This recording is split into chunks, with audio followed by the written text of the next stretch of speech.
Welcome to the Nintendo Power Zone, a videocast/podcast dedicated to bringing you the best Nintendo-related topics. I'm your host, Nice, and joining me today is my co-host, Blooz, and we may have Jada Winsong on in a little bit. You never know. It's always a surprise with this. It's been a while since we've been together, you know? Mm-hmm, for sure. It's been... Is this the first time since 2021 that we've been together? Oh, yeah. We haven't... It's been a very hectic year, a new job, and... yeah, I just don't have the same kind of time that I used to. But you know what? You know what else has been even longer since we recorded an episode of this podcast? A traditional Nintendo Direct. A regular Nintendo Direct. Not a Direct Mini. Not a little partner showcase. It's been a while since there's been a traditional Nintendo Direct. Since the last traditional Nintendo Direct, it's been 540 days. Yeah, it's been a long time. You'd think our schedule's bad. But guess what? Earlier this week, Nintendo did drop a 50-minute Nintendo Direct highlighting more than 20 games, which is awesome. Now, normally, we'd cover the majority of them, but we're trying something a little bit different. Instead of covering the entire Direct, I think we should just focus on something a little different. Just cover the games that we found really interesting in this Direct. There were a lot of reveals, so I just think boiling it down to our top games might make for a better flowing, episode. And yeah, I think for the most part, Nintendo fans are pretty excited about the games that we decided to discuss because, as a podcast, we're a pretty diverse group of fans and what we enjoy. So I definitely think we'll be touching on a little bit of what everybody may want to hear about, minus Animal Crossing. Because no, I just don't do it. We don't do Animal Crossing on this show. Just kidding. I mean, we do, but no one here likes it.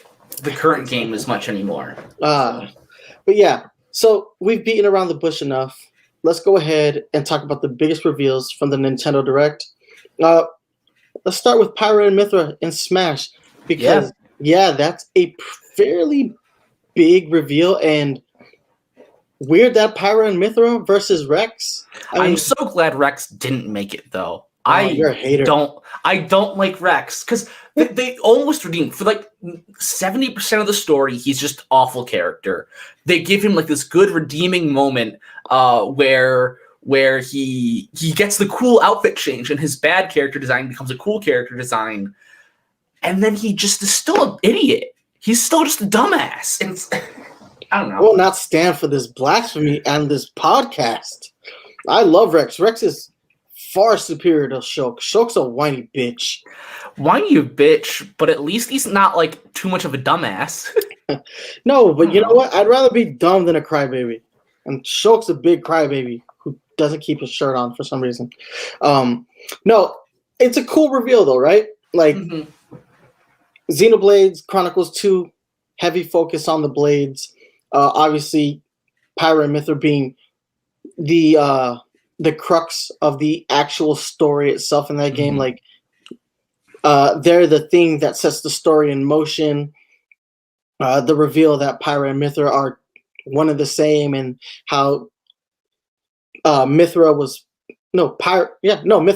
put away because she was too dangerous. And I love that game. I think it's a cool reveal. Her moveset looks pretty good. I don't know how rewinding time is going to work. I was talking to Mario After Party about her reveal a little bit earlier, and what he mentioned to me is something I have to put out there. This is the first time since Zelda / Sheik that you get a transforming character.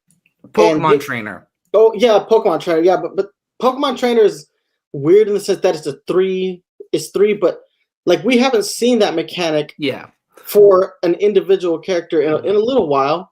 And Pokemon Trainer is returning. In a sense, he's not a new character, so we're getting a new character. He still came after Zelda and Sheik. That's true. It's weird though. Zelda and Sheik were split for a very specific reason to flesh out their movesets. So it makes me wonder if the Pyro / Mithra movesets will be something that needs to be, because obviously you're losing an input command, right? That other characters will have. So it'll be interesting to see how she's implemented into the game. Obviously, we all know that when new characters come into the game, they're really good at first. Then they get nerfed to shit, except for Bayonetta. As well as people learn how to play against them. Exactly.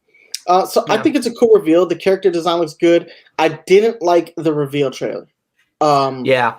I'm going to be real honest. The reveal trailer bummed me out in the sense that it looks so much like Xenoblade 2 that I actually thought that there was like a side game coming out initially. I was like, oh shit, wait. Yeah, like a sequel to 2. Exactly. But then I'm listening to the story. I was like, but this story sounds shit. Like, why? Like, Xenoblade Chronicles 2 has such a good story, and then this trailer is like, oh, Mithra's gone, so is Pyra, and I need to go find them, and that's not a story. I mean, it is a story, but the issue is that Pyro and Mithra are good characters, and Rex isn't. And so by removing the good characters from the story, at least temporarily, there's no reason to play, right? I think there could be something there, though, where... I was going to say, Sakurai probably does hate Rex because he limited him to just final Smash status, by the way. I was like, well, I think also Pyro and Mithra are just cooler, you know. She's not even the best blade in the game. No, she's not, by far. Nia is the best she's most blade important in the story, nonetheless. She's Rex's main blade. Like, once Nia becomes available, you do not need 100%. Yeah, Nia's all the way, but... Like, Nia, number one Bay. Yeah. Said it. You heard it here on the Nintendo Power Zone podcast. Better costume for that character, too. But regardless, right, I dig the choice of Pyra / Mithra. They're cool. I'm really excited for the music that we're getting. I had a friend tell me, do you think we will get music from Xenoblade Chronicles X as well? Because that's my favorite music in the series so far. X 2, then 1 in terms of music for me. You Will Know Our Name is already in Smash, correct? What? You Will Know Our Name, that song from Xenoblade 1, that's already in that's Smash. already in, but not for because there's a different version of it in Xenoblade 2. Mm-hmm. So I don't remember which version is in Smash now, or if it's like a newly orchestrated version specifically for Smash. Either way, not a huge fan of the stage. If I'm being honest, okay. It's very average, even amongst like the Smash stages. Like, because we have to have stages that are competitive. We can't do anything different for the because the fan base of bitches and moans. Look, Smash community. I both love and hate you, and I hate your ability to like diversify the stage selection. So I see you guys playing on this stage all the damn time. I feel like this was one of the few chances they should have taken because all of the previous DLC stages, that's the word, DLC stages, have been fairly tame. I would say that like Joker's Mementos is like the only crazy stage we got, I want to say. In terms of like anything cool happening. And even then it's fairly tame, right? This was our chance to get like Gower Plains and have not Metal Face, but what could you get from Xenoblade 2? Not Rayquaza. What's the Rayquaza looking dragon that guards the world tree's name? I don't know. But Malos could have come on. Jin. I don't know. You had so many options of stage hazards that could have acted as Metal Face. But nothing. It's just a guided tour, which is it's cool. Honestly, I'm kind of just bummed because I expected more from the stage. Because man, there are just so many good areas in Xenoblade Chronicles 2 that to explore, like the ice tundra, right? Would have loved to do that. And then stage hazards could be like those big wolf beasts that attack you as you make your way through that specific region of the game. I haven't played that game in so long. I've forgotten more about it. But then mob names are very forgetful, I want to say. Yeah. But you know what? Overall, I like the reveal of Mythra and Pyra. I like to see the returning mechanic of, basically a character swap in the middle of a match. They took it away from Zelda and Sheik just so they could give it to Pyro and Mithra to make them cool and unique. Apparently so. All right, but there's not a whole lot of meat there. Character does drop in March with the stage. So if you did subscribe to the expansion pass, Fighters Pass 2, yeah, go ahead. Just wait for it because when she drops, go ahead and load her. Let's see how good she actually is. See how much she breaks the mechanics of the game as it is. I mean, right now. It's just 2 anime sword fighters in 1. Let's be real. Know, right? That's the other downside, right? There's we got another big sword. Big sword goes swing. Big sword goes swing again. Counter, and then there's more variations of the swing when you swap to the other big titty girl. All right, so on Big Titty Girl, let's go ahead and move on to the next topic. Mario Golf Super Rush. Mario Golf is back. I am hella excited. One of my favorite spin-off games from the 64 era. Hasn't got love in a while. I think the last game was for the 3DS. Or the DS. Was it? It was 3DS. And wasn't the best Mario Golf game, although the multiplayer functionality in that game pretty decent. Super Rush mode looks amazing to me. Yeah, speed golf. That just looks like super goofy, fun chaos that embodies what Mario Golf should be. For sure. Exactly, right? Because you know the Mario Sports title in general, they have always been about like, let's ruin traditional sports, right? With power-ups, essentially. Exactly. It's sports, but we give them power-ups, and there's no balance whatsoever. Like, Super Strikers, such a good Mario spinoff. And Mario Golf, I need to see Super Strikers return. I know, right? With some That's online definitely my favorite. But looking at Mario Golf, I was pleasantly surprised at like how much more advanced this series has got. Because I was looking at it, I was like, wow, like there are some mechanics here that are more in place when you look at a traditional golf game. Simulator? Yeah, because you look at like Tiger Woods, those old games, and I know they don't make them anymore, but they had gotten to the point where they weren't even games anymore. They were legit simulators, and I don't know what the like number one tiered golf game is now, but this looked like Golf Story. Like it looks like it was pretty much rivaling those older style golf games. But then you see that Super Rush mode, that speed golf, whatever. That looks incredible. It looks incredible. But the thing that sold me on this, I gotta say, is the story mode. Because it's like since Mario Advance, the first time since Mario Advance, we see the return of RPG, essentially, Mario Golf, which I love golf RPGs. Golf Story was so good. And I have so many fond memories of Advance Tour on my Game Boy Advance. It was wonderful, and I'm really glad to see that specifically return.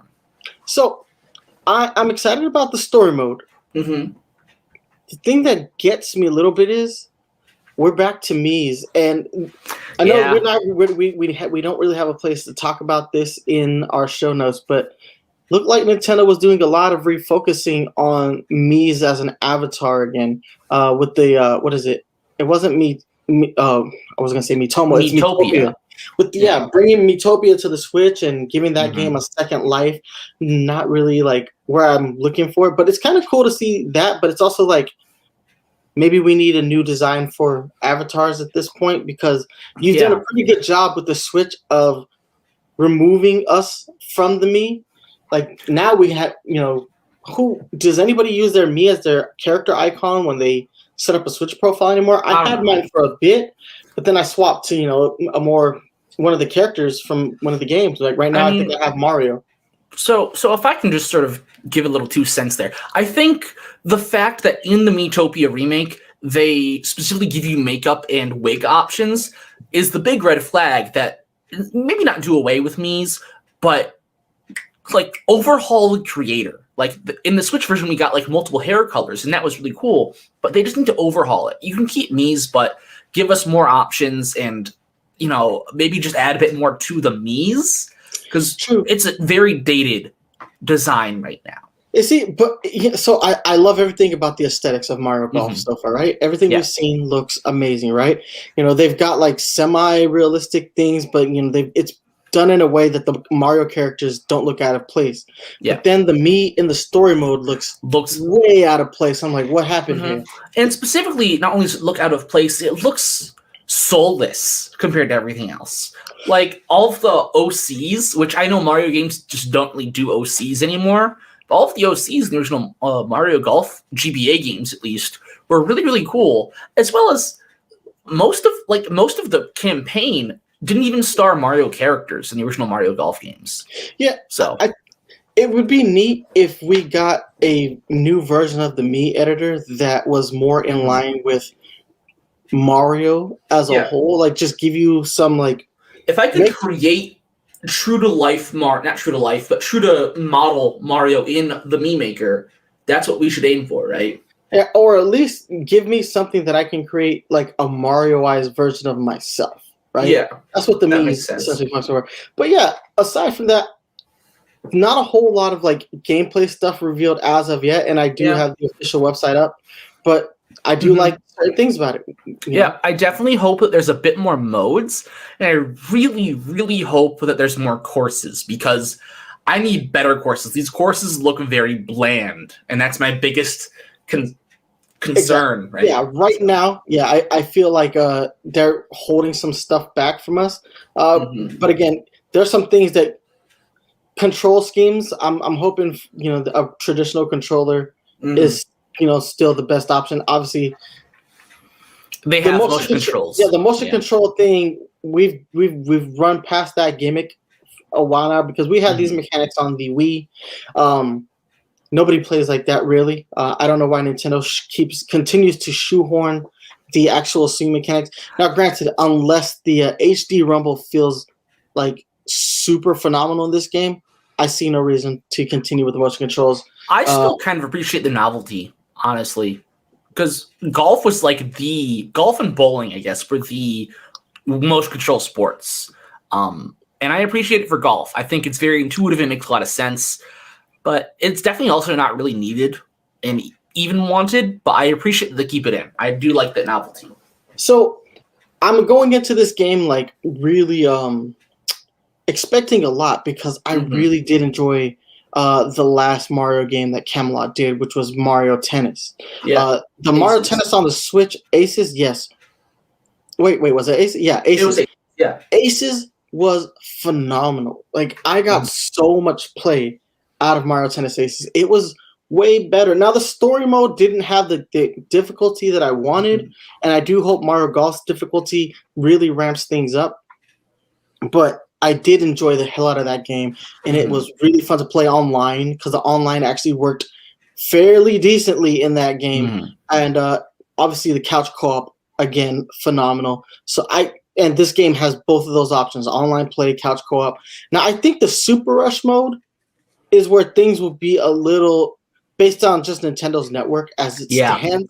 That's where I think it's not going to work as great as we want it to online. But it's just going to be a PowerPoint presentation, and it's already, golf is a long game as is. So that's rough, yeah. So, I mean, yeah, I hope they work some kinks out. Camelot, I hope they are able to work some kinks out so that we get like a smooth operating Super Rush mode for online play, because I would be really bummed if that was limited strictly to couch co-op, especially when you're offering, up to 4 players online, and it looks that much fun. For sure.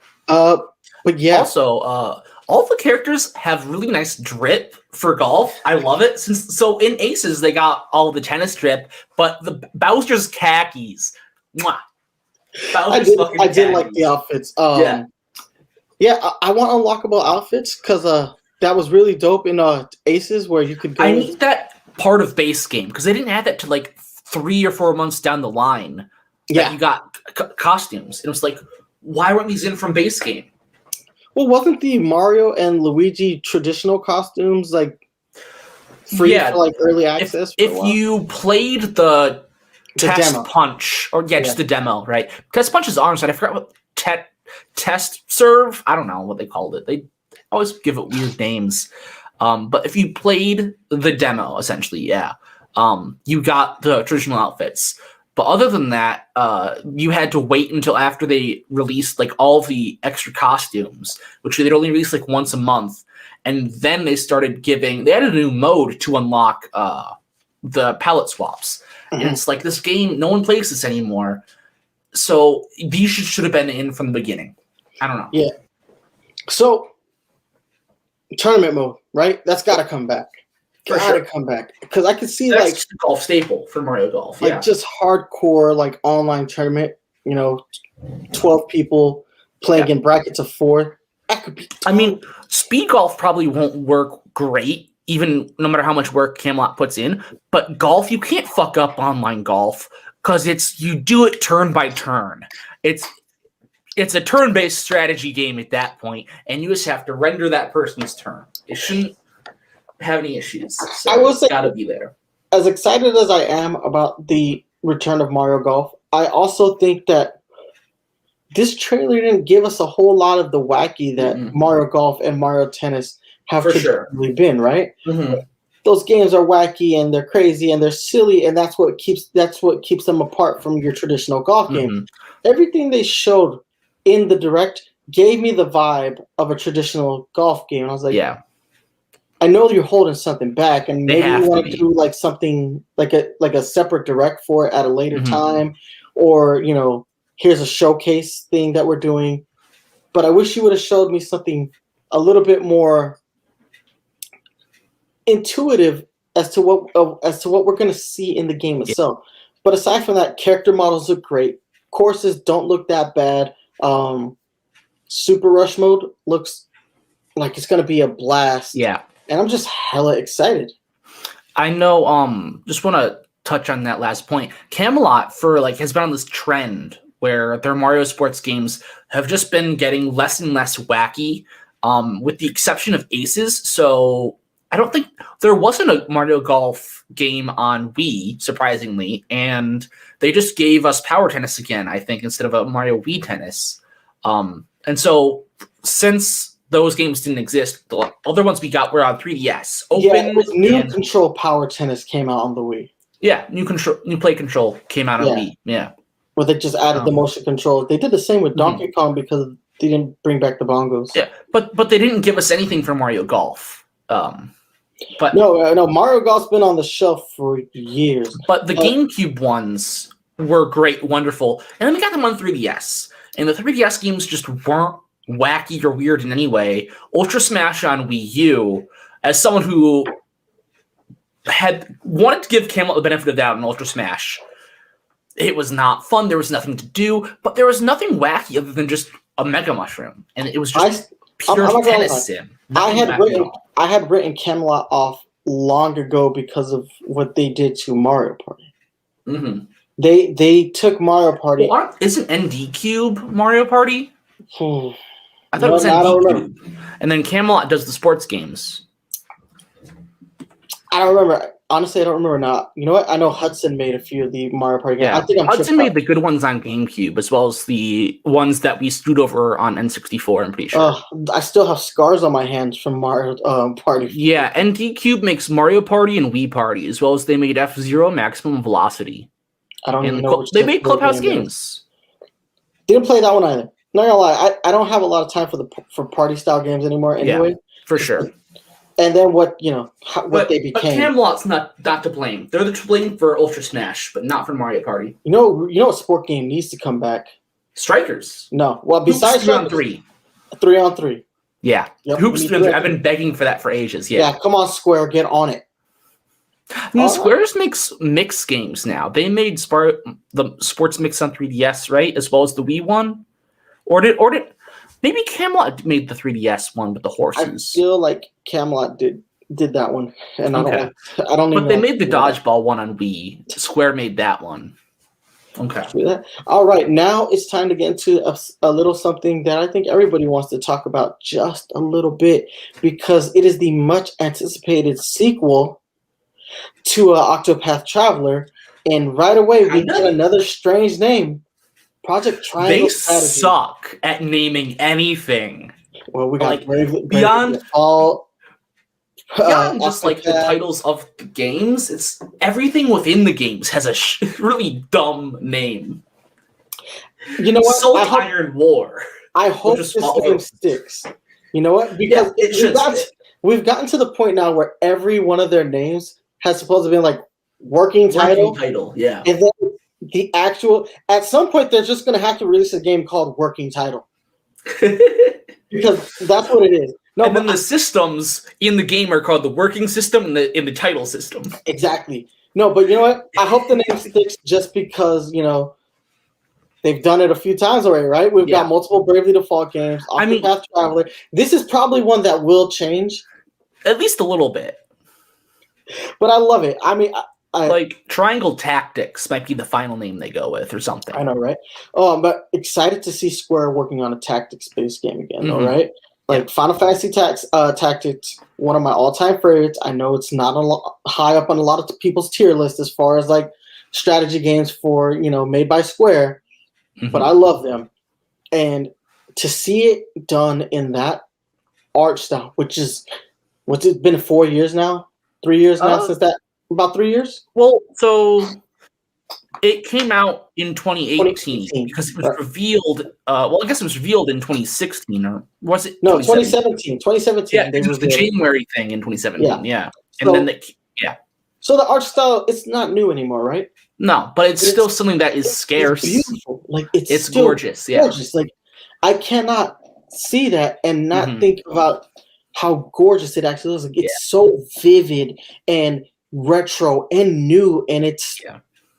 I'm pretty sure they could make a dating simulator look like that, and I'd be drawn to it just because that art style looks really good. Or like a Harvest Moon sim for sure. I would play that. If I haven't had a chance to play the demo yet. I do have it downloaded,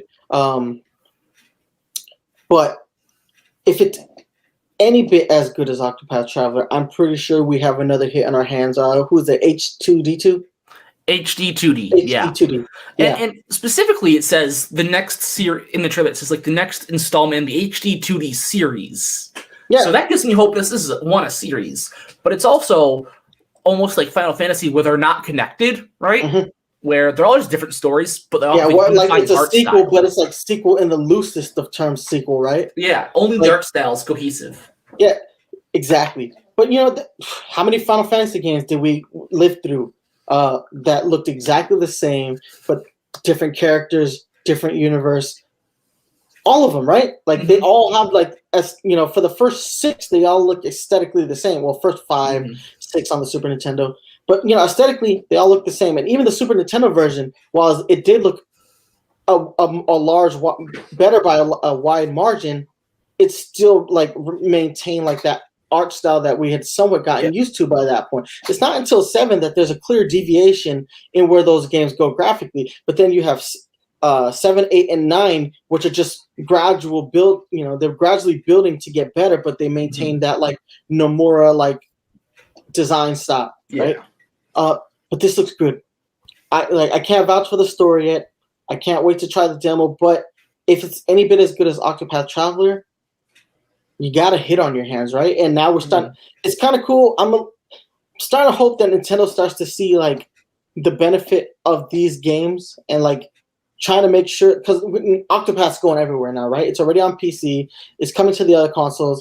I think Nintendo needs to do something to incentivize keeping these games exclusive to the platform, right? I almost want to say, because so many of this specific studio's games have been specifically, at least if not timed exclusively on Nintendo Switch or Nintendo platforms. Yeah, Bravely Default 1 and 2, or Bravely 2nd, I guess, because 2 is different. Yeah, because 2 is coming out in a month. Yeah. Strange. And then Octopath and now this. I think they just need to strike a deal with Square. They just own the studio now. It's Nintendo's studio. Yeah, it's everything they do does seem to turn to gold on Nintendo platform. Now I know the Bravely Default games, they are they're very niche, right? You have to you have to be a certain type of RPG fan to enjoy them, but they're good games, and they're either notoriously easy or notoriously difficult, just depending on your playstyle. As well as just grindy in general, I'd say. Yeah. But you always have the option of you don't grind and you can suffer for it, right? Yeah. But looks gorgeous. Love the fact that it's a tactics game, because you know what? I'm glad that they made the conscious decision to step away from turn-based. We did a turn-based. Yeah. So now we do a strategy. Is fresh. Right? Visually so what's next? Still cool, repeated, but still cool, but fresh gameplay. So the way I see it, if this is a series of games, where do you go from there? Third game will be an RTS. Mark my words. RTS. Ooh, okay. I'd love to see how they work that with the HD2D style. Yeah. Yeah, that could be dope. I'm calling it now. I'm making this prediction. If they get a third game on the Nintendo platform, RTS, because I think you got to keep evolving where this series goes, right? I mean, I was kind of thinking an ARPG or just an adventure more a title, but so limiting the characters from 8 to what is it? I think we saw like 4 primary or 3 or 4. So there's 3 paths in this time triangle strategy, right? Mm-hmm. There's 3 paths. Yeah. Like, I'm glad that the focus has shifted to be a smaller selection of characters. It'll probably make for better storytelling, right? Mm-hmm. One of the big complaints I hear about Octopath is that not every character's story is interesting. Yeah. Yeah. And some of the characters even start off with like very basic stories, mm-hmm. like things that we've seen in RPGs since RPGs were a thing, right? And, I mean, no one's accusing this studio of ever reinventing the wheel. They just do the wheel really well and have a couple new things here and there. Right, they kind of did reinvent the wheel to a degree visually. I mean, yeah, visually, they're very good at reinventing the wheel. Yeah. So, I mean, I'm excited. I think I was more surprised that they didn't like go the obvious route, just say Octopath Traveler 2, but it's clear that they're very specifically trying to be different with this game from Octopath, and mm-hmm. I like it. I like it, yep. And more games in this art style, and please, more games in this art style. And another diorama collector's edition. The pop-up book is really, really cool. They've got to do a pop-up book, and it's gotta be in my collection. If they do the pop-up book, I have to have it. I can't not have their next pop-up book. Exactly. So I'm gonna definitely get my hands on this demo as soon as I can, because I want to play it. Obviously, I want to also participate in the survey to provide feedback, because the studio's done a really good job at taking feedback and applying it. So it's really important that we have any kind of game studio that wants this level of transparency. Moving on, though, because I want to get to our next topic. It's going to be a shorter one. The Legend of Zelda Skyward Sword HD coming to Nintendo Switch with its own exclusive set of Joy-Cons and a new control scheme, right? One of the most overrated and underrated Zelda games ever made. Like, I think initially when the game first was released, it was highly overrated. But as time passed, it got more and more underrated, right? Like, it was like, it had the reverse Wind Waker effect, where everybody hated Wind Waker upon its initial release, and then as time went on, you're like, wait, Wind Waker is one of the best games in the series, if not the best game in the series, right? And then Skyward Sword comes out, critical acclaim, everybody loves it, time moves on, we hate it. I still love this game. It's a good game, earliest story in the Zelda timeline. The controls really got dated. It'll be interesting to see how it plays with the Joy-Cons, because obviously not needing the sensor bar in order to play the game is really cool. But for me, I'm more interested in seeing how good the controls feel on in handheld mode or with the Pro controller, right? To play it a little bit more traditionally, but flicking the right analog stick. It's a pretty elegant solution, and it'll make more people drawn to the overall, I guess, game itself, just because you don't have to sit around waggling anymore, right? I am interested to see how they got some of these gyro mechanics in this game, because those were notoriously bad. Yeah, I never actually fully completed Skyward Sword because it was so miserable dealing with the controls. I couldn't do it. When I was younger, I had a lot of anger issues, and I just said, I can't break these remotes. I just have to stop playing. So I never actually completed it. I tried to come back to it, and I'm like, no, I just don't even have the patience to deal with this, because I got like short patience after. So I've beaten Skyward Sword once, but I've never really gone back to it. Not because of like an enjoyment issue, or mostly because it's really hard to replay Zelda games. Once you've beaten them, there's not a whole lot of incentive to go back to them. Even with a game as good as Breath of the Wild, I can't find myself playing it again unless Breath of the Wild 2 comes out and I want to refresh it. Right? That's the only way I'm going to get back into most games, right? Typically how I do if a sequel gets announced, I'll quickly plow my way through the original just to see how I enjoy it. Just to get like refamiliarize myself with the characters, controls, and whatnot. But yeah, I do want to talk about these Joy-Cons real quick though, because these are the sexiest motherfucking Joy-Cons. I saw the colors and I saw the designs and I was like, yo, I haven't bought a pair of Joy-Cons in years. Like since year 2, I haven't bought a set of Joy-Cons. I might get multiple pairs of these Joy-Cons just to keep one in box to look, to be pristine, and one for my own personal enjoyment because they look freaking fantastic. I love them. Oh, and the colors. This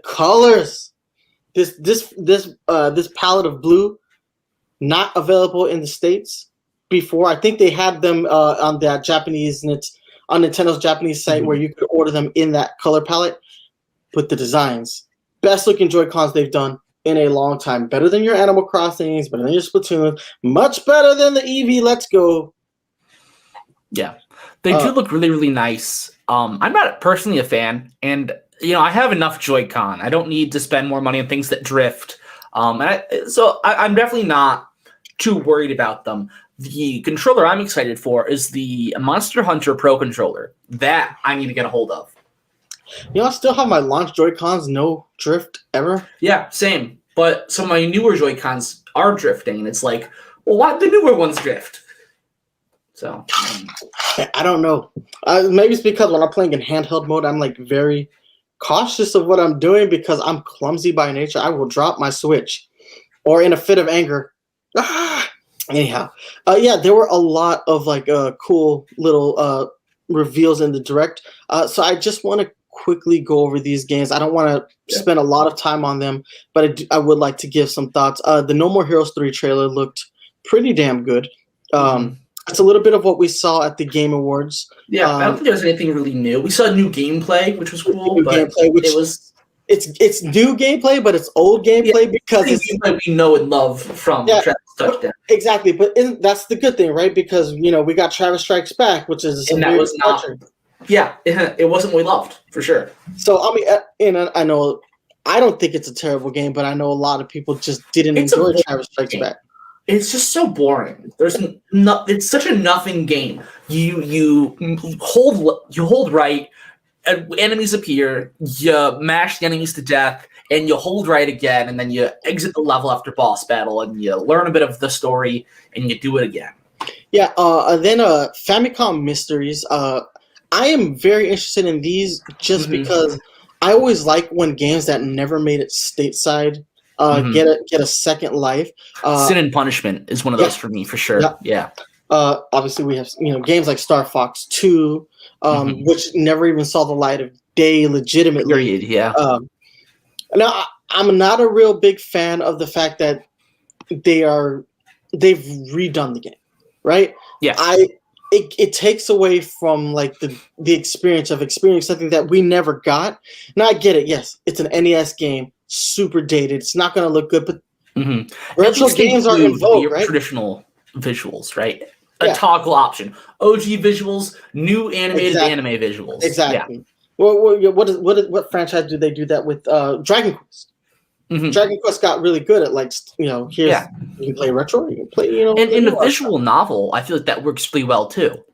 Because there's no animations and gameplay you have to rework. So, what was the third Mana game that they remade recently? Was it just Trials of Mana? Trials of Mana. Yeah, they remade that, and it plays completely differently. It plays like how you would expect it to play in translated to a new 3D remake, but it's not the original game. And so I see the argument there, and I think you just should include both at that point because it will translate a whole lot better. Yeah, I'm really wondering where these games are going to land on the pricing scale, and I'm also wondering their overall length because obviously I don't have a whole lot of background with these games. Now I am interested in them in the sense that I'm down for any Phoenix Wright style / kind of game that you can put out there, or Professor Layton style game. Visual novels that aren't romantic but instead mystery games are always better. So I'm interested in these games, but Not if the price isn't right. You know what I'm saying? Like, especially if they're individual games, like $40 each is a tough ask. Yeah, you can't ask that. Yeah, like these are like $25 games, 30 max. More than 30, I would say and 20 I'm out. max, honestly. For individuals, no. 20 max for me. They do look interesting, but the game that I really want to just kind of dive into the most in these honorable mentions is Neon White, which is why I switched the order from how you guys see it on screen. Neon White, to me, there's a game, and I don't remember what system it was on, where you do the parkour. Mirror's Edge? Mirror's Edge, yes. So I'm getting a little, thank you very much. I'm getting Mirror's Edge vibes from it, but also like really good first-person shooter mechanics. And something about the plain visuals of the game are really cool to me. And I kind of like what the story is, right? Like Assassins in Heaven. Exactly. That's a cool concept. Yeah, I agree. The one place where you think that an evil thing couldn't exist, it's like, well, why am I here? Because somebody has to do the dirty work, right? I like that. That it's cheesy, but it's also like it's that why good action movie kind of cheesy. Exactly. Like it's like, well, it's like, you think I'm Roman Catholic. That's how I was raised. Not so much religious anymore as it is, but I've never really got down with like the whole like archangels being like these like tremendous warriors, right? But you got like this dirty, grimy ass assassin. I'm like, yo, I'm down with this, right? And then again, the Mirror's Edge vibes that I got from it, but it's like Mirror's Edge on like speed, right? Because like the speed of which the things were happening in that trailer, I was like, if that's representative of how the gameplay is, if it moves at that clip, I'm down for that, right? I like it. I like the character designs, like just something very Hades about them, right? Yeah, definitely. I don't think they're as good as Hades. No, they're definitely the same sort of feeling for sure. Exactly. So I'm looking at the entire package as a whole, and I'm like, I don't think normally I'd fall for a game like this, right? This is not something I would play. My brother probably would play something more like this, but me, it doesn't really, draw me. But when I see it all in motion, and I see the characters, and I hear the voice acting, and I hear, and I just see how it looks, and that, that fun, cheesy story, all of that speaks to me like on a very base level. And I'm like, I'm with that. I'm down for that ride. Let's go there. Now, the one thing you haven't talked about that is the most confusing thing to me is that this is a deck builder game, though. It's a card game. And that's the other thing. Okay, right? So Chain of Memories, low-key, one of my Chain of Memories. Card game, right? Low-key, such a good game. And I forgot about that vibe that you get, right? Yeah, that's what I compared it to. I'm like, holy shit, like it's Chain of Memories with, semi-modern graphic style. But it's like Mirror's Edge meets Chain of Memories meets like the Bible in like all the worst ways possible, but in also the best ways possible. Let's see how all that works. And it seems like it's got to be too complicated of an amalgamation for me. It seems like it's trying to do too many things. I think it looks cool. There's a lot of interesting things.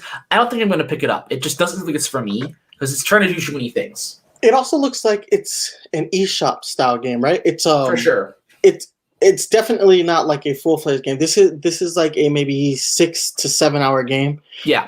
Easy to get behind and probably low price point. Also, new IP, right? New IP. If it's fun, it's fun, right? It looks fun to me. Sure. So I'm really down with it. I mean, there just aren't enough fun games anymore. Like lately, the games I've played have left emotional scars on my soul. Yeah. Like I've been playing some heavy games, and then like I'm still really not over the death of Joel. Oh yeah, Last of Us. Like I haven't like stepped away from that. It still weighs heavy on me. So everything I've been playing has been like heady content shit, and I'm like, man, I need to step back. So I've been playing a lot of Mario to get back into like a happier groove. But then I picked Sunshine, which I chose Galaxy first because I needed just like a slow ease into it, I guess. I beat Sunshine when I was a kid. I just don't know how things get progressed to this point. Where I'm like, am I this bad at video games now? Anyway, so we've talked about the honorable mentions. What's the big mamma jamma of this Nintendo Direct? What's the game that set my soul on fire? DC Superhero Girls Teen Power. Exactly. Love that damn cartoon. It looks 10 times better than Bakugan Champions of Destroy, and I'm fucking pissed. It looks so much better than Bakugan does. It is not my cup of tea, but you know, I've seen a few episodes of that show with my niece.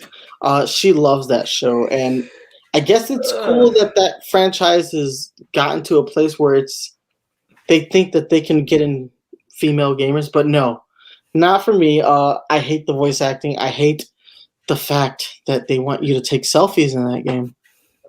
I wish I could take selfies in Bakugan. Society has fallen. Oh, it definitely has. Yeah. Anyway, no, the big reveal, Splatoon 3, right? Mm-hmm. Love it. Love everything I saw. I love the world descended into chaos. Playing off France. Dude, playing off the fact that Team Chaos won the final Splatfest, right? We did this before.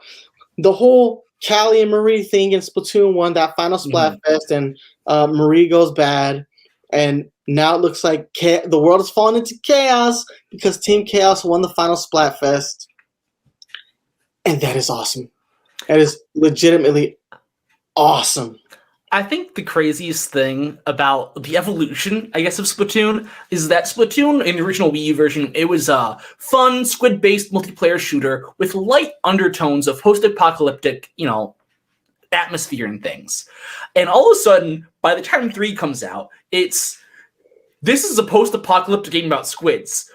It's just post-apocalyptic, and there happens to be squids now. It's just so overt now. Well, the squids have created a second post-apocalypse. Is essentially in the chaos. Well, that's not confirmed yet, but that is what they're trying to imply. I think. But the Mad Max vibes that I got from that trailer, I was like, "Yo, this is fucking epic." Also, bow and arrow.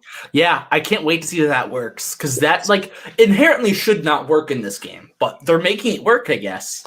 It'll be an interesting mechanic. They're going to start you off with that, right? Yeah, that's the new starting weapon, which is insane to me. That might be the weapon for the entire campaign. That is just they don't really for at least story mode. That's just the weapon you use. Also, I love. Can we talk about this for a second? I love the fact that the actual plaza area is clearly Akihabara. Mm-hmm. I'm like, wait a minute, so in the post-apocalypse, is Nintendo specifically stating that Akihabara resembles something post-apocalyptic? Because I looked at that, I freeze-framed that trailer so many times, no, that looks like every picture of Akihabara I've ever seen. I don't think it's that they're implying that is a post-apocalyptic place, but I think it looks very chaotic, right? It's a very chaotic place. There's a lot happening. So it imbues chaotic energy, right? It looked incredible, though. I just could not. Dude, there's so many things I love. First, create the new creation mode, right? The new functions that they had, the new styles for your squid. Mm-hmm. The little buddy. Yeah, Little Buddy's great. Buddy. We don't know how he works yet, but he's wonderful. And that leads me to so every time they make a numbered series in this franchise, they create an antagonist sort of species. And then by the next game, they have to make that species good in some way and playable, or in this case, a buddy. And so the more they go on, they're going to have to keep doing that. And I think it's only just fan outcry, right? Fans love Salmonids, they love Doctorling, so they gave it to us, which is great. But also, if fans keep demanding it, they're gonna run out of species eventually. Exactly right. No, it was very cool though. The fact that not only do you get a little buddy, but he's customizable. Yeah, I love that. I was he's your little buddy. I was not everyone's little buddy. He's your little buddy. Exactly. I was like, oh my goodness, this is fan-fucking-tastic. It is. Okay, now let's talk about, obviously, we stated the new plaza looks like Akihabara. So I love Splatoon 2, but I hate that plaza area, right? It's Blooz. It's so small and limited. I know in Splatoon 1, there wasn't a lot that you could do in that plaza town, but it was open and it flowed really well. And I would love walking into buildings and doing every little thing. I'd go into buildings that I knew. I'd go into the multiplayer building knowing that I couldn't do anything in multiplayer just because it looked fun, right? Yeah, for Nothing sure. in Splatoon 2 comes remotely close to that. Like, I know Splatoon 2 was a bit of a rush job, right? It was a bit of a rush job. They wanted it launch year for the Switch. I'm amazed that they got, the game to be as good as it was, which is, obviously it's better than the first game. But yeah, they did amazing. I mean, it got to the point where I agree wholeheartedly about the Splatoon 1 Plaza, but I just wanted to go to a menu and just select multiplayer from a menu. I just didn't want the Plaza area. I just wanted a menu. It was that bad in Splatoon 2. Yeah, I loved it. Man, and just the little details too, right? I couldn't stop noticing little things about the game. Instead of the platforms jumping off of your own little propeller-based box into the battle stage. Obviously, there were a lot of where we landed, Squids. Where we landed. Almost like exactly. Oh, that's so fucking dope! Like, please tell me you get to pick exactly where you land at the start of a match, as long as it's in your territory. Well, that's sort of my next question. That how far is that? So typically in Splatoon, the stages are completely mirrored. So your opponent's side mirrors your side of the field. But they can change that with this. So instead of sides, you just land wherever. And that's just that opens up the stage design to just be whatever you want. It doesn't need to be symmetrical anymore. It can just be a stage. And so I almost hope that you can just land wherever you want. Obviously, I want it to be limited to your own territory. I wouldn't want it. That's the obvious thing, yeah. Yeah, but some of these maps have been very, very big in previous Splatoon games. Yeah. So as long as you can land within a certain radius of your territory, that's dope. Obviously, there were. Dude, I was not expecting this reveal. It was such a great reveal, but then the goddamn release date, right? Next year, yeah. I mean, I kind of didn't think it would be too much longer till the next Splatoon, but I definitely didn't expect it this early at the same time because they had said that they hadn't started working on it because they were working on Animal Crossing. Exactly. But this is a game that at this point they really can just get out in 6 months. They could not make in 6 months, but they can get a very good playable version in 6 months. They have the engine, they have an established idea and gameplay formula and everything like that. And they can it's possible. Although, but there's the danger of becoming Call of Duty. Right? Yeah. And that's what we don't want, right? We want Splatoon to have more of the Nintendo design or aesthetics and quality control that the Call of Duty games just do not have, right? So this almost feels too soon for me. I would have been fine, right, if Splatoon 2 was the only Splatoon game on the console. Obviously, I'd be craving another Splatoon game, but, it's very strange that a series that I expected to fall in line with, the Marios or the Mario Karts, or the Zeldas, where it's one per console. I thought Splatoon would fall into that same kind of category, where it's let's give these titles room to breathe. To see it so quickly blew my mind. Now, granted, by the time it actually comes out, it's been 5 years, right? Yeah. So it is. I mean that. But they made Animal Crossing between as well. But you remember in Splatoon 1, there were 3 directors. In Splatoon 2, they were limited to 1 director. Did one of the other directors, because I know the guy who's working on Animal Crossing, he's worked on Animal Crossing for years, right? But the other 2 directors didn't have such a big role in Animal Crossing. Did one of them pick up the reins to direct Splatoon 3? I'm sure they were probably being brainstorming on the side, but I don't think they would have gone full gong ho until they were happy with Animal Crossing. I do also wonder. So I guess going back to what you were saying about making Splatoon 3 like Call of Duty. So the current trend with modern shooters. So I guess one thing I should note is I already see a lot of good new things that because the biggest thing that you want in a sequel going forward to make it fresh is just new things. We have a crossbow, we have Little Buddy, we have the new launchers to launch into the stage, and so already I think it sort of warrants a sequel, or the 3 instead of more content for 2. But should Splatoon 3 be a live service, or at least just the multiplayer aspect of it? Because could you make just the multiplayer free to play and maybe have a battle pass for it? That's like the standard. I do not want Splatoon to devolve into Ninjala. But so my thing is if it becomes a live service, we get unlimited Splatfests, unlimited content, and they just keep updating the same game.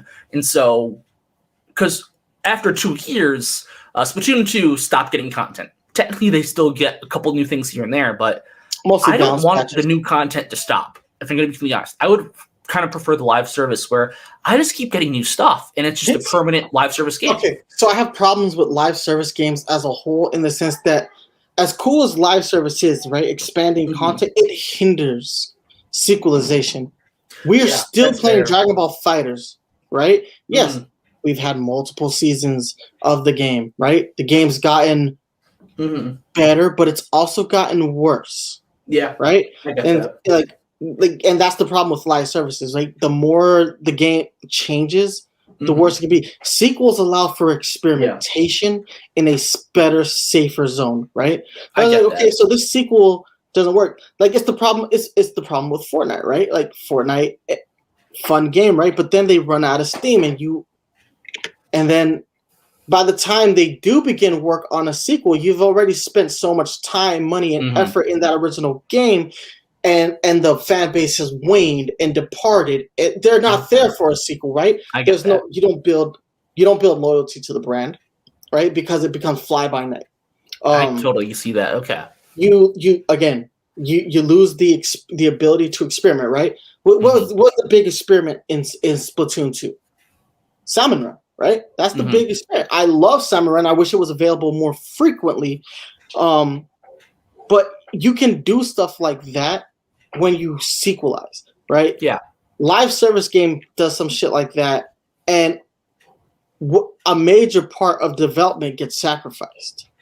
And I just don't want to see. I don't want to see these games get worse. Right? I get that now. Yeah, that makes sense. And that's all I've seen from live service games. Like, Fortnite got worse.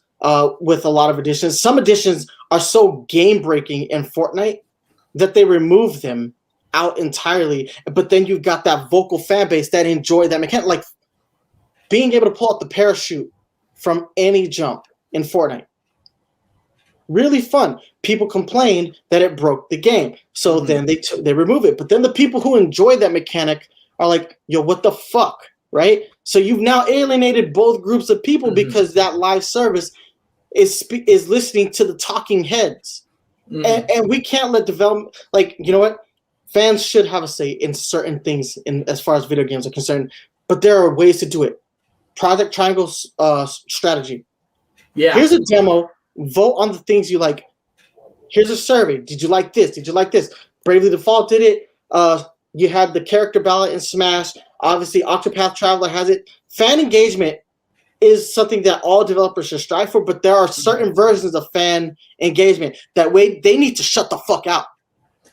Could you consider a Splatfest a form of fan engagement, where they vote for a new feature based on a Splatfest? Oh yeah, hell yeah! Oh my god, and that way you can't even get mad about it because the team that has the most players, or the team that that wins that's the people speaking, right? Yeah. So, do you want this gun in this game, or do you want this roller in the game? They kind of already do that with the Final Fests, where we had Order and Chaos and Cali Marie, and so it's kind of like that, but it's more involved with the development. So yeah, I'd be down with that for sure. I think Splatoon should stay away from live service. I just don't think that is a valid route for any Nintendo IP to take. Okay. I am interested overall in new mechanics though, and can we bring back the Kraken? Can we please bring back the goddamn Kraken? I don't know. I just definitely, I guess the big thing I wanted with the live service was just more updates to the game because they stopped for 2 years after 2, and I just wanted more. Yeah, honestly, I do wish that Splatfest got some more support, or I would like Splatfest to have modes. Yeah, for sure. Like can we get like a Rainmaker Splatfest? I mean, they should just do other events besides Splatfest, right?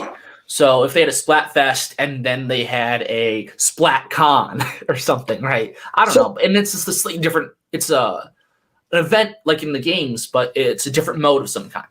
Speaking of modes, so obviously we'll be getting a single player campaign, but I am highly interested in finding out what that secondary mode is. Salmon Run proved that they can do secondary modes and do them well. Like, I know Salmon Run is basically just the horde mode. Yeah. But it's a really good horde mode. It's one of the best that I've played in any game. So I'm excited to see what to look forward to. I hope it comes back with some new enemies. Yeah, they don't have to be salmonids. You can do the horde mode with a new enemy type. Well, octolings are still an enemy, but some of them are good, and the good ones we like. But not all of them are good, and we don't like them. And so some of the salmonids are good little buddies, but not all of them. My big worry is I'm worried about our idol characters, right? Yeah. What happens to our 4 idols? Where are Pearl and Marina? Where are Callie and Marie? Because we know bad shit happened to Callie and Marie between game 1 and 2. So I think so. Almost. So how do you feel about this pitch, right? In Splatoon 2 we got the Octo expansion, but what if for Splatoon 3 we get an alternate timeline DLC where Order wins? That'd be dope. I could totally see that. Totally see that. We have a comment in the chat that they want male idols. Yeah, I've seen that floating around for a while. I think that'd be pretty cool. Sure. What's that? You get your Jimin character in Splatoon. I know that's K-pop, but you get what is the name of that band? That terrible band. Terrible? They're pretty terrible. They're pretty terrible. BTS? Yes, BTS. Yeah, they're terrible. Yeah, I'm not a fan. I'm not saying they don't sing well. I'm just saying that I can't tell if they're a hip hop group or NSYNC. I can't tell if they're just really, really pretty or robots. Honestly, they might just be robots. I can totally see them going with male idols, though. I think it would be a fun concept. Obviously, it would be a cool little turn. But I want like Mad Max costumes for the idols, no matter what gender they are. That's fair. I mean, if we're going Team Chaos, and I'm getting very big like Mad Max vibes from the game. We're almost like Kiss. Like the Kiss makeup would be pretty cool, and like spiked leather jackets. I'd be so down. I am a little bit disappointed in the fact that no new music was highlighted in this trailer. They threw us back to Splatoon 1 music in this trailer. It's not obviously that song is like. That's the theme that you hear that you think Splatoon, but I would have liked to have heard like a new band because that's what we're all really there for. We're all there for the fucking joints, right? Honestly, yeah. Splatoon still, I know some of the best video game music, and it doesn't have intelligible English or even Japanese words in it. It's just wah, wah, wah, wah, wah. They're just literally saying wow, wow, wow over and over, and it still somehow is better than everything on the radio right now. Same thing with Fall Guys, yeah. Fall Guys does that really well. Oh yeah, that's coming to the Switch. Oh yeah, that was in the Direct, yeah. Yeah, I'm not playing that. I played on the PS4, not a fan. I love Fall Guys.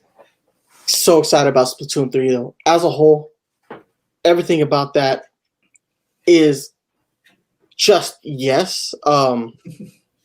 Wasn't expecting another Splatoon game on this console, and I can't believe we're getting another Splatoon game before we're getting a new Mario Kart game, like an actual sequel. No, a real legitimate sequel to Mario Kart, not an AR toy. Now, granted, that AR toy is dope. Well, I was gonna say the mobile game, but yeah, we take that doesn't count either.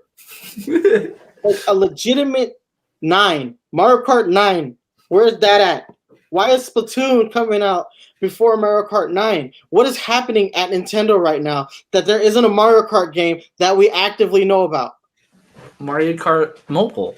That's what's happening at Nintendo. No, that game. The thing that's making much less money than Mario Kart 8. Anyway, so yeah, anything different about Splatoon that you were able to notice in the trailer? Clearly, the bow and arrow. Yeah, or the crossbow. It's a crossbow. So that crossbow weapon looks like it's going to be interesting. Now, are we going to have to worry about arcs? Like when we I think drop off is going to be a thing with the bow and arrow. So it's already a thing with the shots in general. All of the shots have drop off. How significant is it going to be though? Is it going to be like a wide arc? So if the charger. So chargers don't have very much drop off. I think it's gonna be a little bit more drop off than a charger, but it's gonna be able to be like a sniping weapon for sure. Just similar to a charger. Just so many things about this trailer have just blown my mind. I've seen it like a million times. I've done everything in my power to like freeze frame every moment of it because it's like, what am I missing? What am I missing? And they were really good about not showing a lot, right? Mm-hmm. Now, as far as gameplay goes, we saw a couple new supers. I think I'm not sure if my eyes are deceiving me. I didn't go and do a freeze frame, but I think I saw Squid change weapons mid-battle, I want to say. I have to go back and look at it again. I didn't catch that if it's a thing. I was like for 2 frames, I want to say. Because that'd be dope. Because, again, with the experimentation, dual wielding, users, right? Not dualies, but actually being able to swap between an umbrella and a splatling. I don't know. Oh yes, they did show that new version of the Inkzuka. Mm-hmm. Yeah, like I said, new supers were shown. Yeah, new modes, man. I can't wait to see whatever new modes they add for the online play, right? Because we got the what's it called? The football mode, the Clam Blitz. We got Clam Blitz. Yeah. I'm hoping for crazy modes. I don't even care what we do right now. Give me a fucking basketball mode now. Yeah, no. So I want them to actually go back and sort of revise the current modes just a little bit, right? So we have tower control. Add, things attached to the tower, like a turret on the tower or something. Or they changed Rainmaker from 1 to 2. Change it again. Rainmaker is something completely new again. Or just bring it back to the way it was before because I like the old Rainmaker better. I do too. Yeah. And then completely give Clam Blitz an overhaul because it's good of a mode as it is. It's not perfect, right? As well as it needs a bit more to be a bit more fun, right? I don't think it's as fun as the other modes. That being said, I like the basketball idea because I want sports. I want more of a Rocket League mode because Clam Blitz tries to do that, but he doesn't fully commit to a Rocket League style thing. So, like a sport game besides Clam Blitz would be really, really cool. So clearly, like the story mode has its back on a train, right? Just going through the trailer again, like I think it's structured similarly to Octo Expansion. Yes. I keep looking at this trailer. It makes me want to talk about so many new things. Also, there's a plane in the sky. Yeah. I mean, because I think that's just them world building, right? Saying there's a wider world here, and we can explore it all one day. Oh, I keep going back. What I'm doing right now is going back to like the new sniper rifle. Looks amazing. Dude, yeah. You get to pick where you land to a degree. That just right there is one of the biggest things about Splatoon is I hate it when I get stuck behind a partner, right? Yeah. Well, now you have knowledge of where they're gonna land, and you can go somewhere else, right? Oh, that little crab walker thing. Oh my God, what the hell was that? Was that a sub weapon? That little crab thing? I think that's a sub weapon, yeah. It's either that or it's got to be a super. It's definitely not a main weapon. But it looks sub weapon-ish for sure. I was like, oh my God, there's just so much packed into this trailer. Like, I can't freeze frame this enough to like really analyze everything that's going down in this trailer. Oh, I'm like, dude, excitement dialed up to 15 right now, right? We've broken the dial.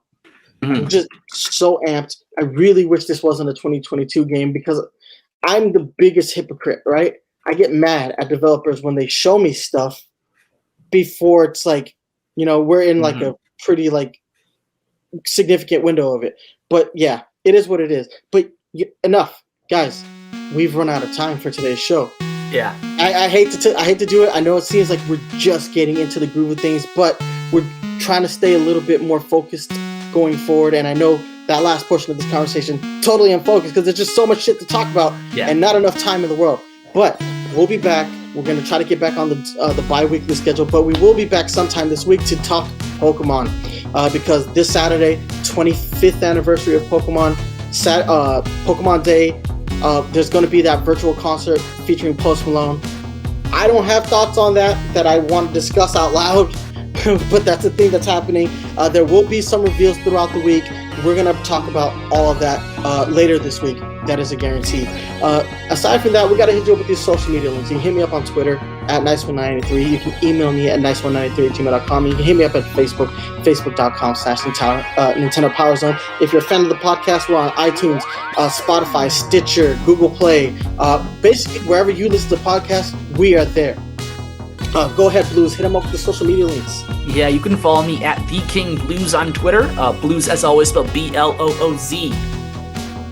All right, and last but not least, if you're enjoying the music that you're hearing, that's done by former co-host of this show, Mario After Party, aka Chris Shaver. His music is available on Spotify. You can download this, or you can stream this song on Spotify. You can download it on iTunes. Wherever you buy your music, you can download our theme song, The Power Zone. Thank you guys so much for watching, and remember to stay fresh. Deuces!